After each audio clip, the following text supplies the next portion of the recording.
नमस्कार, स्वागत आप सभी का लोकसभा टीवी पर हमारे इस खास कार्यक्रम फैसले में। मैं हूं अनुराग पुनेठा आपके साथ। न्याय का सबसे बड़ा सिद्धांत भरोसा माना जाता है और भरोसा कायम रखने के लिए जरूरी है कि न्याय की चौखट से एक ऐसा सही फैसला निकले जो कि नजीर बने, जो कि तस्वीर बदले, जिसका सरोकार हमसे, आपसे, आम जनता से हो। और आज हम सुप्रीम कोर्ट के एक ऐसे ही फैसले के साथ एक बार फिर से हाजिर हैं।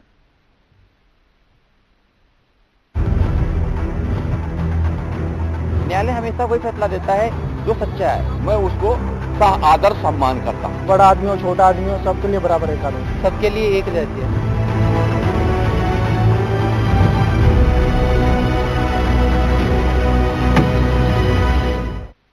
तो जैसा हमने आपको बताया कि हम सुप्रीम कोर्ट के हाल ही में घोषित किए गए एक अहम फैसले पर चर्चा करेंगे कि आखिरकार सम्मानित जजों वाले न्यायालय की किस बेंच ने उस फैसले पर अपना फैसला दिया, और पैनलिस्ट के साथ इस पर चर्चा करेंगे जिसका सरोकार हमसे, आपसे जुड़ा है।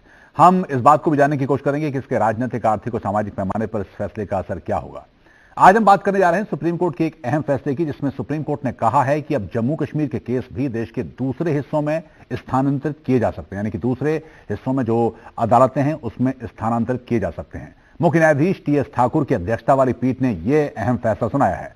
दरअसल सुप्रीम कोर्ट में 11 ऐसी याचिकाएं लंबित थीं, जिनमें से 9 याचिकाएं दीवानी मुकदमे से संबंधित थीं, जबकि 2 याचिकाओं के जरिए आपराधिक मुकदमों की सुनवाई दूसरे राज्यों में स्थानांतरित करने की मांग की गई थी। पहले ये पूरा मामला क्या है, हमारे सहयोगी अमरेंद्र गुप्ता की इस रिपोर्ट को देखते हैं, फिर करेंगे चर्चा।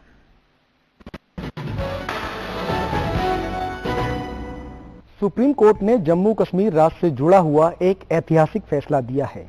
सुप्रीम कोर्ट ने कहा है कि अब जे.एंड.के के कोर्ट में लंबित मामले सुनवाई के लिए देश के दूसरे राज्यों में भी भेजे जा सकते हैं। इनमें सिविल और क्रिमिनल केस शामिल हैं, जबकि अब तक जे.एंड.के में ऐसा प्रावधान नहीं था। हालांकि मामलों को कानूनन ट्रांसफर करने का अधिकार सुप्रीम कोर्ट को ही है। सुप्रीम कोर्ट ने जम्मू कश्मीर राज्य के मामले में एक ऐतिहासिक फैसला सुनाते हुए कहा कि जम्मू कश्मीर के केस अब देश के दूसरे हिस्सों में भी ट्रांसफर किए जा सकते हैं। ये अहम फैसला 5 जजों की संविधान पीठ ने सुनाया है। इससे पहले किसी मुकदमे को दूसरे राज्य में ट्रांसफर करने से जुड़े क्रिमिनल प्रोसीजर कोड यानी सीआरपीसी और सिविल प्रोसीजर कोड यानी सीपीसी के प्रावधान जम्मू कश्मीर में लागू नहीं होते थे। इसके चलते वहां के मामले दूसरे राज्यों में ट्रांसफर नहीं हो पाते थे। लेकिन ये फैसला सुनाते हुए सुप्रीम कोर्ट ने कहा है कि संविधान के अनुच्छेद 21 के तहत सबको न्याय पाने का मौलिक अधिकार है। कोई भी कानूनी प्रावधान इससे नागरिकों को वंचित नहीं कर सकता। साथ ही अनुच्छेद 14 के तहत देश में सभी को कानून में बराबर का अधिकार है। सुप्रीम कोर्ट के मुताबिक अगर कोई व्यक्ति किसी दूसरे राज्य में जाकर मुकदमा लड़ने में असमर्थ है या न्याय के लिए मामले को किसी राज्य में ट्रांसफर करना जरूरी है तो ऐसा किया जाना चाहिए। ये प्रावधान देश के सभी राज्यों में लागू है, तो जम्मू कश्मीर को अपवाद नहीं बनाया जा सकता। सीआरपीसी की धारा 25 कहती है कि देश के किसी राज्य से कोई केस दूसरे राज्य में ट्रांसफर हो सकता है, लेकिन जम्मू कश्मीर में रणबीर पैनल कोड आरपीएस में ये प्रावधान नहीं है, इसलिए केस ट्रांसफर नहीं हो सकते थे। आपको बता दें कि सुप्रीम कोर्ट को संविधान के अनुच्छेद 136 के तहत यह अधिकार है कि वो सभी को न्याय दिलाए, और न्याय के हित में यह जरूरी है कि सुप्रीम कोर्ट अपने अधिकार के तहत अनुच्छेद 32, 136 और 142 का इस्तेमाल कर राज्य से कोई केस बाहर ट्रांसफर कर सके। ये फैसला देते हुए सुप्रीम कोर्ट ने ये साफ किया कि संविधान के अनुच्छेद 136 के तहत अगर कोई जम्मू कश्मीर में चल रहे किसी मुकदमे को बाहर ट्रांसफर करने के लिए उसका दरवाजा खटखटाएगा तो वो इस पर विचार करेगा। बहरहाल सुप्रीम कोर्ट के इस ऐतिहासिक फैसले के बाद अब जम्मू कश्मीर के केस देश में कहीं भी ट्रांसफर किए जा सकते हैं। सुप्रीम कोर्ट का यह फैसला इसलिए भी खास है क्योंकि इसमें सुप्रीम कोर्ट ने संविधान के प्रावधान 370 के तहत राज्य को दिए गए स्पेशल स्टेटस को बरकरार रखा है, तो वहीं राज्य के अपने कानून को भी नहीं छेड़ा है। साथ ही सिविल और क्रिमिनल कोड को भी राज्य में लागू नहीं किया गया है। अमरेंद्र गुप्ता, लोकसभा टीवी। तो इसके पर चर्चा करने के लिए 3 खास मेहमान हमारे साथ जुड़ रहे हैं, उनका परिचय आपसे करवा देते हैं। हमारे साथ जम्मू कश्मीर अध्ययन केंद्र से एक डायरेक्टर लीगल दिलीप दुबे हमारे साथ जुड़े हुए हैं। बहुत स्वागत दुबे जी आपका। और हमारे साथ सुप्रीम कोर्ट की advocate, senior advocate Monica Arora ji हमारे साथ हैं। बहुत स्वागत मोनिका जी आपका भी। और पत्रकार, वरिष्ठ पत्रकार श्याम सुमन जी भी हमारे साथ हैं। आपका भी स्वागत है। मोनिका जी, शुरुआत आपसे। इसके मायने क्या है, इसको किस तरह से समझा जाना चाहिए पहले? देखिए, section 1 of civil procedure code and criminal procedure code कहता है कि सीपीसी और CrPC it extends to whole of India except the state of Jammu and Kashmir. यानी जो हिंदुस्तान का सिविल लॉ है और क्रिमिनल लॉ है पूरे हिंदुस्तान में लागू होता है, पर जम्मू कश्मीर में लागू नहीं होता। ऐसी कुछ पिटीशन सुप्रीम कोर्ट के पास आई जिनमें सिविल पिटीशंस थी और क्रिमिनल पिटीशंस थी। उसमें याचिकाकर्ताओं ने कहा कि हमारे केसेस कुछ जम्मू कश्मीर में पेंडिंग है, वो दूसरी स्टेट्स में ट्रांसफर किए जाएं और कुछ बाकी स्टेट्स में वो जम्मू कश्मीर में ट्रांसफर किए जाएं। सुप्रीम कोर्ट के सामने जो प्रश्न था वो ये प्रश्न था, जबकि ना कॉन्स्टिट्यूशन प्रोवाइड करता है, ना स्टेट लॉ जम्मू कश्मीर का प्रोवाइड करता है, ना सीपीसी सीआरपीसी प्रोवाइड करता है, तो क्या तब भी वो ऐसे केसेस को जम्मू कश्मीर से बाकी स्टेट्स में और बाकी से जम्मू कश्मीर में ट्रांसफर कर सकते हैं कि नहीं कर सकते हैं? सुप्रीम कोर्ट ने क्लैरिफाई किया। सुप्रीम कोर्ट ने कहा कि access to justice, right to justice एक फंडामेंटल राइट है। ये आर्टिकल 14 राइट टू इक्वालिटी में आती है और आर्टिकल 21 राइट टू लाइफ में आती है कि जिंदगी जो जीनी है it is not just animal existence, it is dignified life. इसमें स्पीडी जस्टिस आती है, राइट टू जस्टिस आती है, अफोर्डेबल जस्टिस आती है। तो सुप्रीम कोर्ट ने कहा क्योंकि ये फंडामेंटल राइट इक्वालिटी का और राइट टू लाइफ का वायलेशन है, अगर किसी को न्याय पाने का अधिकार नहीं मिल पा रहा, इसलिए हम कहते हैं कि ये सभी बाकी कानूनों से ऊपर है, सभी प्रावधानों से ऊपर है और कहीं भी फंडामेंटल राइट्स का, मौलिक अधिकारों का हनन होगा, सुप्रीम कोर्ट इंटरफेयर कर सकती है, डायरेक्शंस दे सकती है और 141 और आर्टिकल 142 के तहत ये पूरे देश में लागू होंगे। तो पहली बार है जब सुप्रीम कोर्ट ने एग्जिस्टिंग प्रोविजंस को इंटरप्रेट करते हुए कहा है कि जम्मू कश्मीर से बाकी स्टेट्स में और बाकी से जम्मू कश्मीर में जो केसेस हैं वो ट्रांसफर हो सकते हैं। ठीक है दिलीप जी, आप कैसे देखेंगे इसको? और जो ये कहा गया था कि नॉन एप्लीकेबिलिटी पे जो प्रोसीजर था जम्मू कश्मीर में, क्या इससे वो हटा है? इसके कैसे माने निकाले जाए? प्रोसीजर को मोनिका जी ने बताया, सीपीसी और सीआरपीसी सेक्शन 1 दोनों में ये कहता है Jammu Kashmir, Nagaland and tribal areas, उनमें वो राज्य लेकिन उसको एक्सटेंड कर सकते हैं। एक्सटेंड करने का मतलब ये नहीं है कि वहां लागू नहीं हो सकता। सीपीसी सीआरपीसी वहां पर लागू हो सकता है। एक एनोमली क्रिएट हो गई 1954 में, कॉन्स्टिट्यूशनल ऑर्डर आ गया। उस कॉन्स्टिट्यूशनल ऑर्डर की वजह से भारतीय संविधान को स्टेप बाय स्टेप वहां पर लागू करने की बात कही गई। जब तक वो मीन टाइम लागू होता, उतने बीच में उन्होंने अपनी सीआरपीसी पास कर ली, सीपीसी पास कर ली और ऑल टाइप ऑफ लॉज आ गए। हमारे केंद्र के लेजिस्लेशन ने कभी ध्यान नहीं दिया। उसका कारण ये निकला, उसका नतीजा ये निकला कि सीपीसी और सीआरपीसी जम्मू कश्मीर में एक्सटेंड नहीं हो पाए, बाकी राज्यों में एक्सटेंड हो गए, जो कि वो कह रहा था कि सभी राज्यों में एक्सटेंड हो सकते हैं। ठीक है, नहीं किए गए। दूसरी बात को मैं ऐसे देखना चाहूंगा कि वो संविधान वहां पर हमारा जाता है। भारत का संविधान जम्मू कश्मीर पर लागू होता है। जितने भी इंप्यूग्ड आर्टिकल्स हैं वो भी भारतीय संविधान के हिस्से हैं। अगर वो भारतीय संविधान के हिस्से हैं तो जम्मू कश्मीर के जितने विधान बने हैं वो भारतीय संविधान ने परमिट किया, इसलिए बने। अगर भारतीय संविधान परमिट ना करता, केंद्र का संविधान परमिट ना करता, तो वो प्राविधान जम्मू कश्मीर में बनाने का राइट ही नहीं रखते। अच्छा, हम किसी राज्य को कहते हैं, अब सीपीसी की बात करते हैं, पहला शेड्यूल जुड़ा हुआ है, पहले शेड्यूल में हाईकोर्ट को अमेंड करने का राइट है। अगर सीपीसी के पहले शेड्यूल को हाईकोर्ट को अमेंड करने का राइट है, इसका मतलब यह होगा कि केंद्र राज्य में जा रहा है, राज्य के पास केंद्र के कानूनों को अपने हिसाब से प्रोसीजरल मैकेनिज्म के अलावा भी कानूनों को अमेंड करने का राइट होता है। हमने जम्मू कश्मीर के मामले में ऐसा क्यों एनोमली क्रिएट करके रखी जो बिल्कुल अलग सेपरेटली उसको काउंट करते हैं? ठीक है, क्या हुआ? 1954 के कॉन्स्टिट्यूशनल ऑर्डर से हमारे प्रावधानों को जाने से रोक दिया गया, और वो भी प्रेसिडेंशियल ऑर्डर से। अब प्रेसिडेंशियल लीगली या ये पॉलिटिकली? देखिए, पॉलिटिकली हम तो पॉलिटिकली कहेंगे क्योंकि पार्लियामेंट में कभी नहीं गया 1954 का कॉन्स्टिट्यूशनल ऑर्डर। संविधान वहां पर जाता है। आर्टिकल 370, बहुत बातें हम करते हैं, आर्टिकल 370 भारतीय संविधान का हिस्सा है जिसने ये पावर दी। भारतीय संविधान के इस हिस्से ने केवल जम्मू कश्मीर को पावर नहीं दी। ऐसे 25 आर्टिकल हैं जो 15 राज्यों में जाते हैं। जम्मू कश्मीर को तो स्पेशल स्टेटस नहीं देता, बाकी राज्यों को तो स्पेशल स्टेटस देता है, जम्मू कश्मीर को टेम्परेरी स्टेटस देता है। तो फिर हम जम्मू कश्मीर को अलग क्यों देखते हैं? ऐसा तो गुजरात में भी प्रावधान है, महाराष्ट्र में भी प्रावधान है, हिमाचल में प्रावधान है, नागालैंड में 25 आर्टिकल हैं, 15 राज्य, ठीक है। लेकिन जम्मू कश्मीर को हमने चूंकि विवादित तरीके से देखा, एनोमली क्रिएट कर दी, समाज में हमने रॉन्ग मैसेजेस दे दिए। वो रॉन्ग मैसेजेस इस वजह से भी हो सकते हैं कि मीडिया को पूरी जानकारी नहीं थी, वो रॉन्ग मैसेज इसलिए हो सकता है कि हमारे बुद्धिजीवियों ने कभी ध्यान नहीं दिया। वो एनोमली क्रिएट होती गई, आज 70 वर्षों बाद वो ऐसा लगने लगा कि नहीं यही रियलिटी है, जबकि वो रियलिटी नहीं है। रियलिटी तो ये है कि आर्टिकल 370 एक टेम्परेरी आर्टिकल बनाया गया, और टेम्परेरी इसलिए बनाया गया क्योंकि उसको जाना था। आर्टिकल 370 एक अकेला आर्टिकल है जिसमें उसके जाने की प्रक्रिया है, और वो प्रेसिडेंट अपने ऑर्डर से उसको सीज कर सकता है जब भी वो उचित समझे। लेकिन प्रेसिडेंट को जब सीज करना है तो उसको लेजिस्लेटिव असेंबली से बात करनी पड़ेगी, उससे असेंट लेनी पड़ेगी। अब जब हम इतना बात करते हैं ना, तो क्या हुआ 1954 में, उसको सीज करने की बजाय 370 को, कॉन्स्टिट्यूशन को वहां इंप्लीमेंट करने से रोक दिया और नए नए आर्टिकल बनाकर रख दिए। आर्टिकल 35 एक ऐसा आर्टिकल बनाकर रखा जिसने तो पूरा का पूरा जम्मू कश्मीर का बंटा ढार करके रख दिया।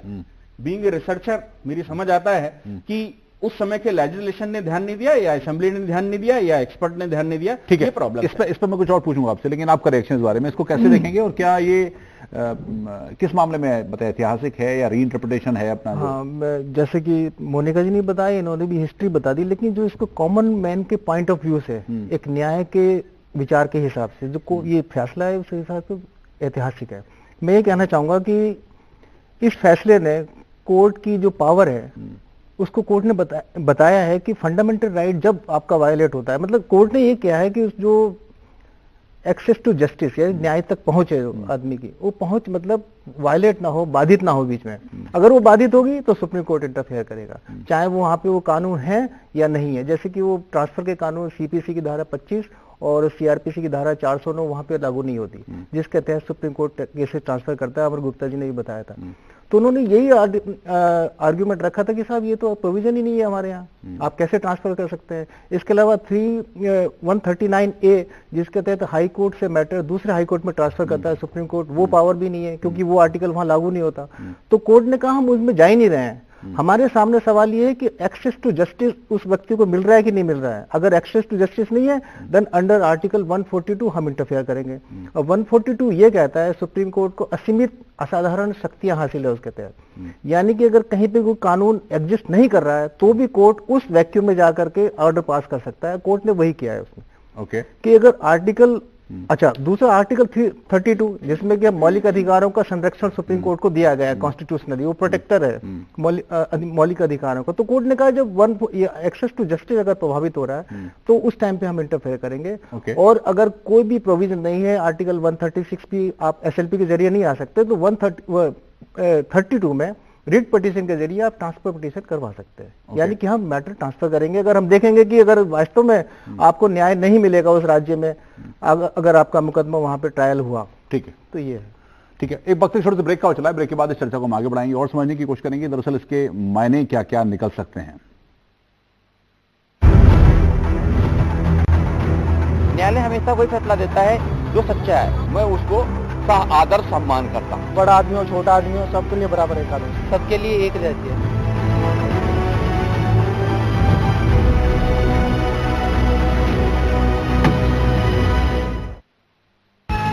क्या आप जानते हैं बाजार से खरीदी गई वस्तु या ली गई सेवाओं के बदले बिल न देने पर, किसी भी वस्तु की उसकी अधिकतम खुदरा मूल्य से अधिक कीमत लेने पर, गलत या भ्रामक विज्ञापन देकर वस्तुओं को बेचने पर, खाद्य पदार्थों में मिलावट पाए जाने पर आप अपनी शिकायत कंपनी के ग्राहक सेवा केंद्र से कर सकते हैं। शिकायत का ब्यौरा अपने पास संभाल कर रखें। यदि आपकी शिकायत नहीं सुनी जाती तो नेशनल कंज्यूमर हेल्पलाइन पर संपर्क करें।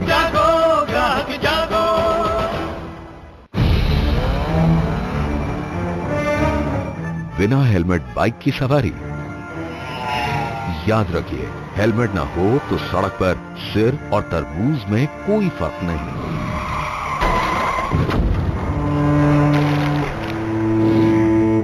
क्या जरूरी है कि हर बात हादसों से ही सीखी जाए?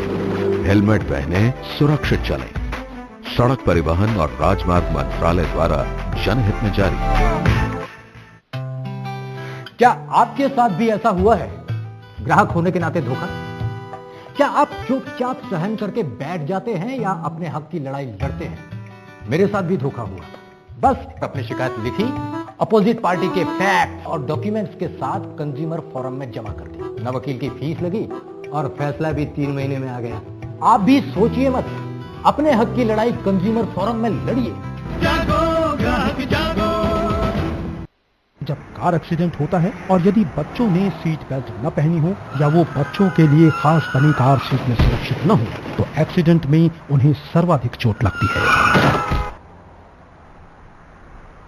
कार में बच्चों की सुरक्षा के लिए 12 वर्ष तक के बच्चों को उनके लिए निर्मित विशेष सीट या सीट बेल्ट में ही सुरक्षित रखना चाहिए। ये सीट बाजार में उपलब्ध है और गाड़ी की पिछली सीट पर लगाई जाती है। सदा इनका प्रयोग करें और बच्चों को हर परिस्थिति में सुरक्षित।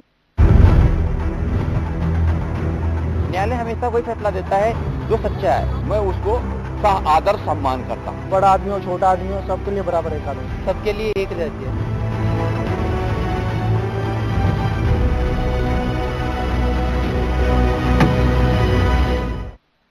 ब्रेक के बाद स्वागत आप सभी का। फैसले में हम चर्चा कर रहे हैं सुप्रीम कोर्ट के अहम फैसले की, जिसमें जम्मू कश्मीर में भी अब जुड़े हुए मामले बाकी देश की अदालतों में ट्रांसफर किए जा सकते हैं या फिर ये मामला उल्टा भी हो सकता है, बाकी केस जम्मू कश्मीर जा सकते हैं। इसको हम थोड़ा सा रीइंटरप्रेट, मतलब कैसे आप देखती हैं, थोड़ा सा और समझाएं कि कॉमन मैन की इसका क्या असर होगा। कोर्ट ने बहुत ब्यूटीफुली इसको इंटरप्रेट किया है। कोर्ट ने कोई नया लॉ ले डाउन नहीं किया है, कोई किसी कानून को निरस्त नहीं किया है। कोर्ट ने कहा है हिंदुस्तान भर में, जम्मू कश्मीर में और पूरे हिंदुस्तान में कहीं भी अगर फंडामेंटल राइट्स वायलेट होंगे हम स्टेप इन करेंगे, हम डायरेक्शंस देंगे। कोर्ट ने कहा है कि access to justice, right to justice भी फंडामेंटल राइट है आर्टिकल 21 के तहत, राइट टू मीनिंगफुल लाइफ के तहत। कोर्ट ने 4 बातें कही हैं अपने अंतिम पैरा में। कोर्ट कहती है कि there are 4 facets of right to justice. पहला है कि इफेक्टिव मैकेनिज्म होना चाहिए जस्टिस मिलने के लिए, यानी कोर्ट होने चाहिए, ट्राइब्यूनल्स होने चाहिए। दूसरा, रीजनेबल डिस्टेंस पे होना चाहिए। तीसरा, स्पीडी जस्टिस मिलनी चाहिए। और चौथा, अफोर्डेबल जस्टिस मिलनी चाहिए। अब इसमें कई बार क्या होता है, कोई जम्मू एंड कश्मीर में है, वो कहता है कि मैं यहाँ पे मुझे न्याय नहीं मिल पा रहा है क्योंकि पर्टिकुलर लॉबीज हैं जो मुझे अटैक कर सकते हैं, या वो कहता है कि मेरे विटनेसेस हैं और डॉक्यूमेंट्स और कॉज ऑफ एक्शन है, वो सपोज गुजरात में या आसाम में हुआ है, मेरे विटनेसेस वहां है, वो वहां से यहाँ नहीं आ सकते हैं, मेरा केस ट्रांसफर कर दीजिए। तो सुप्रीम कोर्ट कहता है कि कहीं भी अगर ऐसे न्याय नहीं मिल पा रहा, व्यक्ति न्याय तक नहीं पहुंच पा रहा, हम इंटरवीन करेंगे, हम ट्रांसफर कर सकते हैं। एक अच्छी बात और है, सुप्रीम कोर्ट ने कहीं इसमें पॉलिटिकल एस्पेक्ट को टच नहीं किया, 370 को टच नहीं किया। सुप्रीम कोर्ट ने कहा है फंडामेंटल राइट्स जहां वायलेट होंगी हम एंटर करेंगे। अब 370 जैसे दुबे जी ने कहा वो एक टेम्पररी प्रोविजन है, वो एक स्टैट्यूटरी प्रोविजन है जो वहां दिया हुआ है कि कोई भी कानून अगर जम्मू कश्मीर में लागू होता है तो उसके लिए वहां की जो स्टेट असेंबली है वो उसको स्वीकृति देगी। पर सुप्रीम कोर्ट ने फंडामेंटल राइट्स को उसे ऊंचा रखा है, सुपीरियर रखा है और कहा है कि कोई भी कानून हो पर अगर मौलिक अधिकारों का हनन होता है हम वहां पर आएंगे और जो हम कहेंगे वो 141 और 142 के तहत पूरे देश में। पर मैं एक सवाल छोटा सा आपसे और फिर मैं आपसे बोलूं, तो क्या ये इतने सालों तक 370 जो टेम्पररी अगर प्रोविजन है उसका हुआ दिखाकर इतना कंट्रोवर्सी, इतना विवाद, इतना हंगामा, कोर्ट ने अगर उसको फंडामेंटल राइट्स को ऊपर माना है तो ये पहली बार हुआ? इससे पहले क्या इस तरह का वायलेशन नहीं हुआ था? और क्या ये रीइंटरप्रिटेशन या इंटरप्रिटेशन पहली बार हुआ है? इससे पहले कुछ मामला नहीं आया था? ऐसा है कि पहले जब ये केस इस बार आया, ये पहली बार ही है जब सुप्रीम कोर्ट के सामने ऐसा केस आया और इसकी क्वेश्चन ऑफ लार्जर इंपॉर्टेंस इसमें इन्वॉल्व था। इसको कॉन्स्टिट्यूशन बेंच को रेफर किया गया, 5 जजेस बेंच को।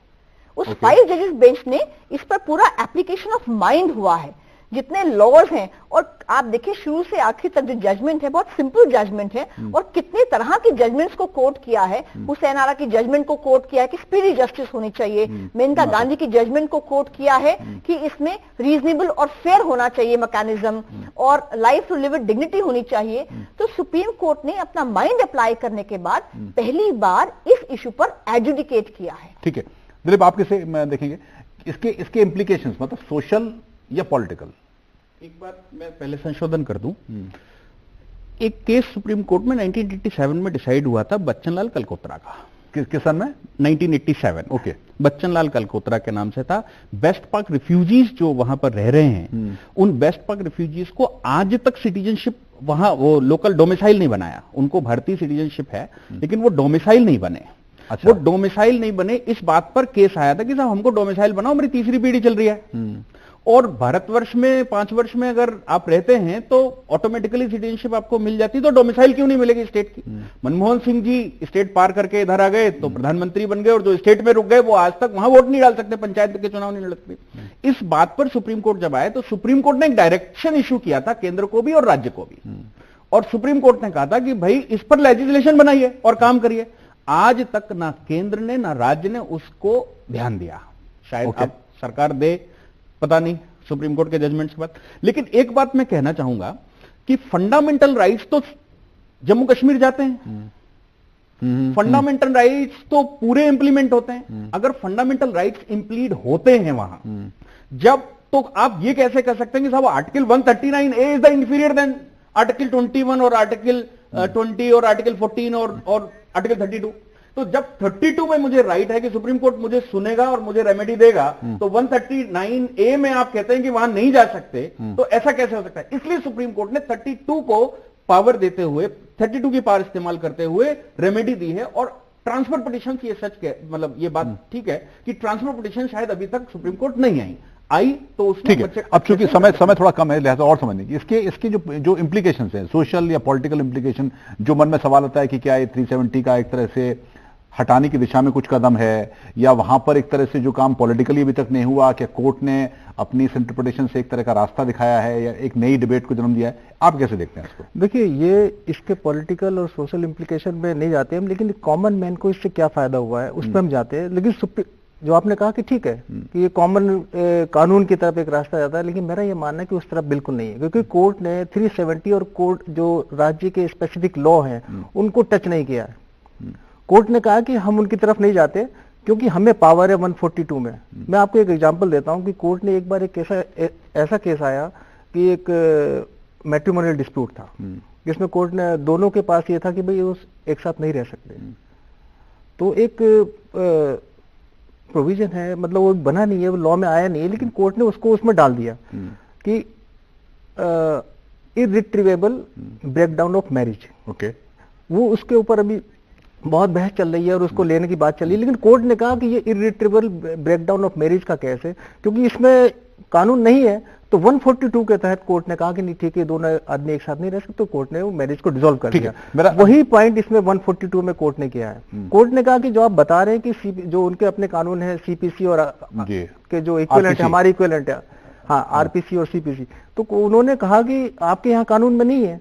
लेकिन क्या है कि उन कानूनों के पीछे जो आपने डिनाइल किया है इनको ट्रांसफर करने से, कोई पब्लिक पॉलिसी अंडरलाइन नहीं है उसके बीच में। ठीक है, ठीक है। तो पब्लिक पॉलिसी नहीं है, इसलिए हम इनको नहीं मान सकते, तो 142 में हम उसको ट्रांसफर बहुत एक लाइन में अगर आपसे मोनिका जी, कितना इसका मायने रहेगा और कितना इंपॉर्टेंट है ये? बहुत ही जबरदस्त जजमेंट है, बहुत ब्यूटीफुली डिफाइंड जजमेंट है, और कोर्ट्स ने बताया है कि हम हेल्पलेस नहीं हैं।